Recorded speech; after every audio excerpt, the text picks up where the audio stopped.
Hi, magandang araw po sa inyong lahat for our fourth and bonus reading for today. Titingnan po natin kung ano po ang makikita natin sa fourth reading of the day today. No, may nahulog po dito. Nakita ko po ay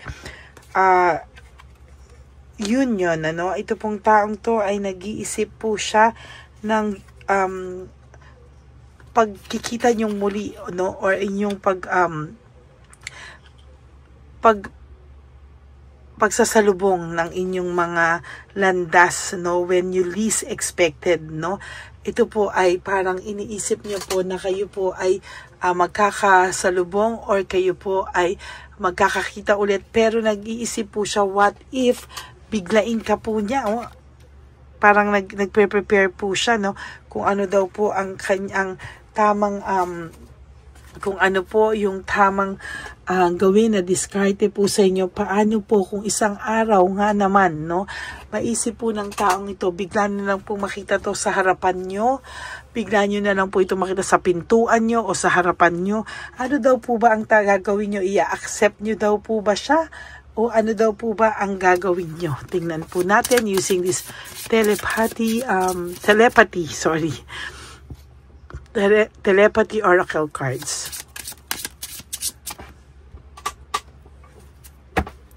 No, nahulog lang po kasi ang dalawang yan habang ako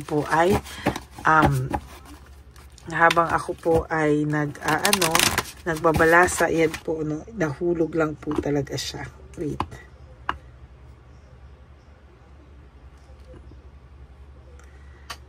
Yan. Okay. Saglit lang po pala, no?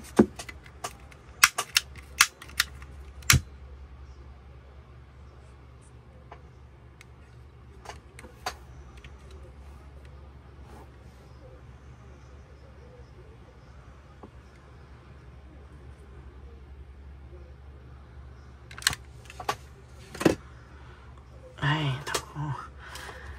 Sige po, no? Parang bumibigat yung energy, ha? Binuksan ko lang yung kandila. Wait, tingnan po natin. Ano po yung ating makikita? Bakit po parang ang bigat or bumigat po yung ating nararamdaman, ano?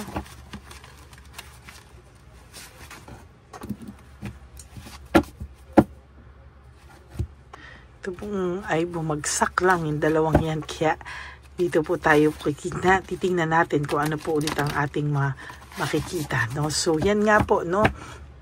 Kung ano po ang gagawin nyo kung one day talaga nandyan na siya sa harapan ng inyong pinto, nandyan po siya sa iyo, humihingi ng tawad sa kapal ng mukha niya po at sa kanyang pride and ego, no, na hindi mo po ini-expect na siya ay hihingi ng tawad sa iyo, at bigla po, no, sabi mo nga, mabait naman to dati, no, nagaganyan-ganyan lang.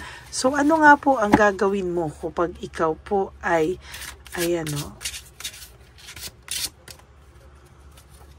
ano po ang gagawin mo, no, kung nakita mo po siyang ganito, no, kung nakita mo po siya na, nasa harapan mo, ano po kaya ang gagawin mo kung nakita mo na siya ay may enlightenment ng nararamdaman, kung siya ay nalinawan, no, at humingi siya sa iyo ng tawad, ano po ang gagawin mo? This is a question for you and I want you to answer it dito po sa comment section natin. Ano po nga ang gagawin mo one day if itong taong to ay sincere na humingi po sa iyo ng kapatawaran, ano? Ano po ang iyong mararamdaman, ano? Kasi lagi natin sinasabi na napakataas ng ego nito, ng pride nito. Oh, so what if nga po na nagkaroon po siya ng enlightenment na ayaw niya pala po ng separation, na na-realize niya po pala na nagkaroon siya ng enlightenment na ikaw pa rin ang gusto niya at chini-cherish niya pala ang inyong relationship. And this time, he or she wants to protect your relationship, no? Nagkaroon siya ng enlightenment na gusto niya pong ayusin yung relationship nyo at chini-cherish niya na po lahat, no, ng mga nangyari, no? At mamahalin ka na po niya ng malalim, no? Malalaman niya na po yung purpose ng inyong relationship is all about because of love. Ano po kaya talaga ang gagawin mo, no? Parang nararamdaman ko po, 50-50 kayo, no? Nararamdaman ko po for some of you ay makikipag-reconcile po, no? Yung iba, no? Makikipag-reconcile, pero yung iba po, makikipag-reconcile na lang sa sarili, no? Ayaw na po nung iba sa inyo. For half of you, galit na po, ayaw na po, and natuto na po daw sila, and hindi na daw po sila babalik.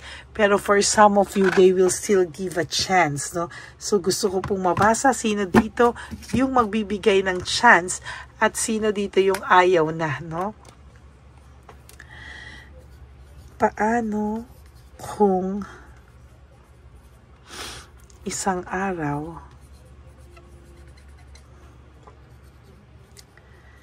makita mo na lang siya sa harap mo?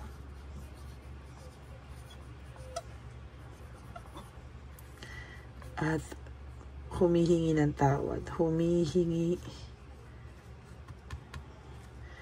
ng tawad.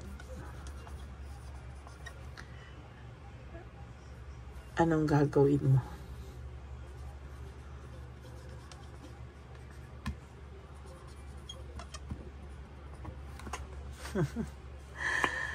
Paano nga po, no? Gusto kong malaman sa inyo, ano nga gagawin nyo kung one day, no? Kasi sa nakikita ko dito, merong ibang energy po dito na talagang nagsisisi, nakakaisip na gusto ulit ng ayusin yung inyong union sa time na when you least expect it, no? Tapos parang ina-accept niya na ito talaga yung fate niya, na talagang kailangan niya tanggapin na mahal ka raw para talaga niya, na enlighten siya. Tapos gusto niya nang i-cherish yung bagay na pinakawalan niya noon, yung bagay na hindi niya pinahalagahan, yung tao na hindi niya pinahalagahan, vinalue, ay gusto niya nang mahalin ng lubusan at makipag-reconcile, no, sa taong ito, no? Lalagyan mo po ba ng boundaries ang sarili mo? Matatanggapin mo pa siya with condition, with boundaries, sabi dito, no? Or i-consider mo na this time yung consequences kung babalikan mo ba tong taong to o hindi na. Ano po ang sa nakikita ko po dito, meron sa inyo ibang magiging maingat na babalik with rules, no? Pero wala pong ganun sa pagmamahal, eh. Wala pong rules and regulation, eh, no? Parang nakikita ko po dito, medyo mahihirapan itong taong tong bumalik sa'yo ng ganun-ganun lang. Why? Because medyo pinatatag ka na po ng panahon, eh, no? Medyo pinatatag ka na po ng panahon. At sa nakikita ko po dito, mas medyo malala na po yung pinagdaanan mo. Kaya somehow, itong nangyayari sa inyo is somehow parang nakikita ko na mahihirapan siya. Hindi po ganun kadali para sa kanya ang bumalik sa'yo. Kasi natuto ka na kahit papano ng maging matapang, no? Natuto ka na somehow ay hindi na po ganun kadali, no? Na parang parang ganun-ganun na lang ba sa'yo? Akala mo ba ganun-ganun mo lang ako makukuha? Pero sa totoo lang po, ang nakikita ko po is medyo mas matatag ka na po ngayon kesa sa dati, no? Hindi ka na po talaga ganun kadaling bumigay, hindi ka na po ganun kadaling parang hindi ka na po ganun kadaling magpapatawad, eh, no? Parang ang pakiramdam ko po dito ay mahihirapan po siya na parang hindi ganun kadali na paglapit niyang katulad dati, maaawa ka na kaagad. Kasi sa totoo lang, dati isang lapit niya lang sa'yo, naaawa ka na, parang sige, natanggapin mo pa yung mga pagbe-blame niya sa'yo. But this time, kahit papano, natuto ka na po, no, na parang ganyan, hindi ka na basta-basta, kahit pa mahal mo tong taong to, kahit pa alam mo sa sarili mo na mahal mo pa siya, pero parang natakot ka na magtiwala, no? Parang natakot ka na and hindi na po ganun kadali sa'yo na magtiwala. Yan ang sinasabi ko. Kahit mahal mo pa yung tiwala, no, nagulat ako kapag bunot ko yun, no, na kailangan kasi ng relationship ng isang, kahit minsan mawala yung pagmamahal, pero yung trust and respect nandun, the love will always, find its way back, no? Pero kung ganito po talaga na pating tiwala mo at yung respeto ay wala na, parang hindi na po ganun kadali, no? Palagi ka na lang mag-o-observe kung ano po yung kilos niya, parang lagi ka na lang, titingnan mo pa kung worth it pa ba to, parang pag hindi na, parang ang bilis mo na siyang i-let go, no? Kasi parang feeling mo, kinaya mo na nang wala siya. So, anong difference na mawala siya ulit sa buhay mo, no? Parang ngayon po, sa nakikita ko sa inyo, sa Diyos mo na to, or sinurrender mo na to sa Divine Universe, kung ano man ay i-surprise ka na lang, kung ano po yung para sa'yo, no? Pero sabi nga dito, you may be surprised, no? One of these days, sabi ko nga sa inyo, what if bigla na lang siyang nandyan sa harapan mo, no? Nakakagulat, no? At talagang hindi ganun kadali, pero paano nga po kung nandyan na nga sa harap mo, no? Ano kaya ang mararamdaman mo, no? Maiisip mo po kaya yung past life, yung pinagsamahan nyo na nasaktan ka, na hanggang sa napunta na kayo sa iba-ibang buhay, no? Na talagang hindi mo alam, or mas pipiliin mo na lang yung sarili mo, yung value mo na hindi niya pinahalagahan eh. So, kawalan niya, ayoko nang bumalik sa kanya, no? Or hahayaan mo si Cupido ulit, or hayaan mo ang Divine Universe na, sige, give it one more try, no? Baka naman, nagbago na siya, no? It's really up to you po, no? Pero sa nakikita ko po, may surprise na parating sa'yo, at ikagugulat mo po ito, no? Nasa sa'yo po yan kung gusto mong bumalik sa commitment, no? Kung sa tingin mo itong taong to ay very promising, sincere, and babalik po siya sa'yo, hindi na po ba siya naliligaw ng landas? This time ba talagang ready na siya? Talaga bang this time talagang okay na siya, no? Na may acceptance na siya sa kanyang mga ginawa, no? Sana po ay pag-isipan mo po muna ang bawat bagay-bagay bago ka po din para ano ba yung Tagalog word? Bago ka po sumugod ulit sa laban, ano? At tingnan mo muna po lahat ng mga consequences. Pero hindi naman daw po, alam ko po na may kahalong galit, pero somehow, pagka nag-usap kayo ng maayos, no? Someday, magkakaroon po kayo ng clarity. Kahit po kayo ay magbalikan o hindi na, magkakaroon po kayo ng both of you will have clarity, no? Kahit na magkabalikan man kayo o hindi na po, no? There will come a time, yung clarity po kasi ang kailangan nyo po talaga, and for also him or her to release the guilt feeling, no? Parang, kasi minsan po, parang nagiging sagabal ang guilt sa happiness, no, ng tao. Like ngayon, mabigat po yung kanyang loob, no, simula po pumasok yung taon, hindi po siya maging masaya-saya, no. Talagang magulo po talaga siya kasi lagi niya pong naiisip yung inyong connection na sinayang niya, no, na sinayang niya po, at talagang hindi niya po inakala na there will come a time na gugustuhin niya po ulit i-rekindle kung ano man po yung relationship na naiwanan niya. Kasi dati po parang sa emotions niya, parang ayaw niya na, hindi niya po tiningnan yung lalim ng emotions niya, no? Parang sa kanya is, wag na, okay na yun, tapos na tayo, okay na, no? Pero alam niyo po, kayo din, no? Ngayon, galit kayo, talagang galit kayo, nasaktan kayo, pero there will come a time kung nagbago naman tong taong to. Nasa inyo po yan kung kaya nyo pang pagbigyan o hindi. Kung masakit pa, let time forget those scars, no? Time heals all wounds, sabi nga nila, pero tingnan nyo pa rin po kung ang taong yan ay kung ang taong yan po ay talagang nagbago na, and you have to test the feelings of the person. Kung talagang ito ay nagbago na, talaga bang deep na yung emotions niya. At ikaw din po, you also have to test your emotions, your feelings, kung gusto mo pa ba talaga o gusto mo na lang for the sake na magbalikan kayo, because that's a different thing, ha. Kaya dapat po alamin mo muna sa sarili mo kung ano po ba talaga ang nararamdaman mo bago ka po ulit tumalon into a deep decision, a very serious decision, dahil buhay mo po ang nakasalalay. Okay? That is your bonus reading of the day today. Nakita nyo, wala masyadong balabalasa. Talagang start po ako ulit kasi may mga bumagsak na barahan na feeling ko ay nagpapapansin yung ating dalawang cards. Na. So, yan po ang bonus reading of the day nyo. I hope na naka-resonate po kayo, and if you do, can you please give me a like and comment down below, and paki-like po yung ating bell, no, para po updated kayo sa ating mga latest na uploads and latest videos, no. Maraming salamat po sa inyong lahat. And for those of you who would like to have a private reading with me, you can message me po at Ladyly Elena, that's LADYLY Elena.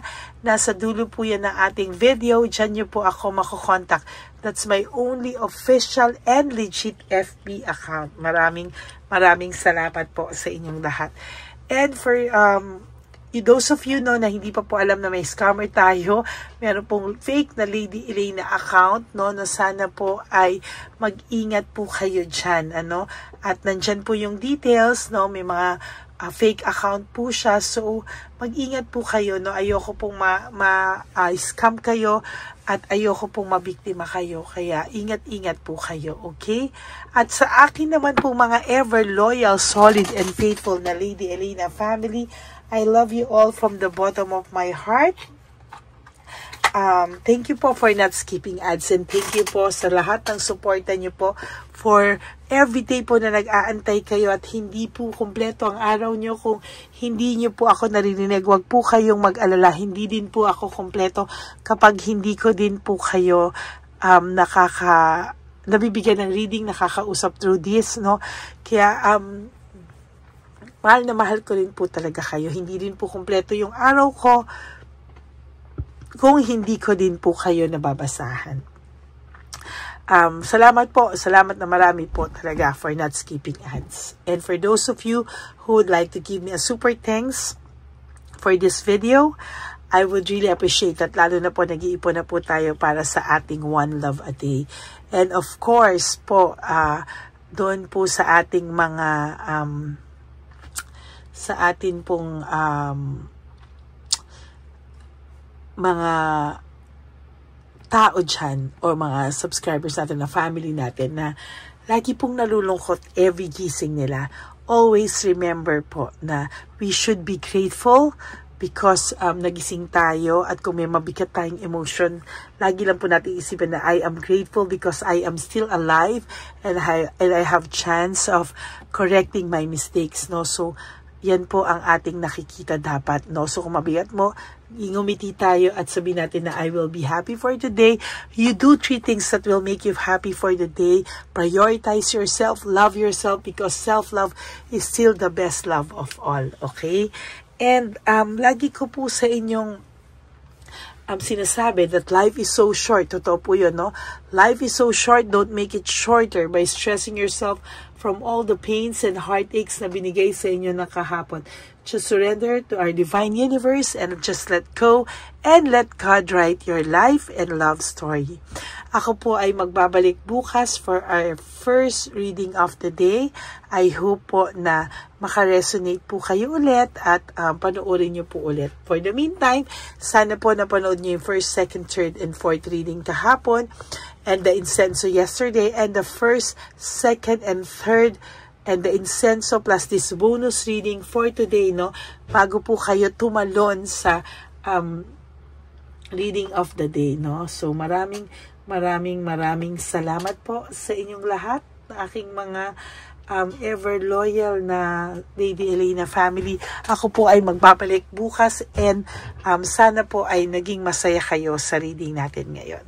Okay, God bless you all and I love you all. Maraming salamat po sa inyong lahat. Bye! Okay, update po, may nagpanggap pong subscriber natin na siya po ay magpapahula sa fake na Lady Elena, kaya ayan, hinihingan po siya na $80 at ang cell po niya ay nabigay at nakuha. Ang pangalan niya po sa cell ay Julian Albert, no? Siya po ay may cell account din, kaya mag-iingat po kayo. Ayan po, no, kung sino man po yung scammer na Julian Albert na yan, no, iinsensuhan po natin yan para siya po ay makonsensya. Kung wala man po siyang konsensya, at least po, bumalik sa kanya lahat po ng kanyang ginagawa at maling-mali po yan, ano. Basahin niyo po lahat yan, makikita niyo po, ayan po ang cell number niya at Julian Albert na yan, ano, para po talagang ma-report din po natin yan na siya ay gumagamit ng cell account na Julian Albert. Mag-ingat po kayo, ayan po yung number niya, ayan po yung pangalan niya. Huwag po kayong magpauto. Nakita nyo naman po, no, napakalayo po ng pangalan ko sa pangalan ng pinagsisendan nyo po ng account o ng pera. Kaya mag-ingat po kayo at beware sa scammer na to. At talagang ayan po, pinost ko po ang kanyang pangalan dito para maging babala po sa inyong lahat. Maraming salamat po. At mag-ingat po kayo, paki-report po ang page na yan, ang messenger niya na Lady Elena. Maraming salamat po and God bless you all. Ayan, sa susunod po makikita niyo yung account niya na i-report niyo. Salamat po na marami. Magandang gabi po ulit sa inyong lahat. Ako po ay muling nagpapaalala sa inyo na mayroon pong lumalabas sa FB at Messenger account na fake account po, no, nang hihingi po ng $25 through PayPal at hindi po yan totoo. Huwag po kayong maniwala dyan. At pag sinabi mo po na gusto ko pong marinig ang boses nyo or makita kayo, ang sasabihin po ay magbibigay kami ng link. Buksan mo yan at pagkatapos ay makikita mo ako. Huwag po kayong maniniwala dahil yan po ay hindi totoo. Yan po ay isang malaking scam na pag binuksan nyo po ay mahahack po lahat sa inyo. Mahahack po ang inyong mga personal details. Lahat ay mahahack. Ako po ay nalulungkot na ito po ay nangyari. Ngunit sa talagang may mga tao pong masasama at may mga tao po talagang hindi makatiis na hindi gumawa ng masama sa ibang tao. Pero maging aware po sana kayo, tulungan nyo po ako, i-report po natin yung fake na yan at sa FB para siya po ay mawala na at wala na po siyang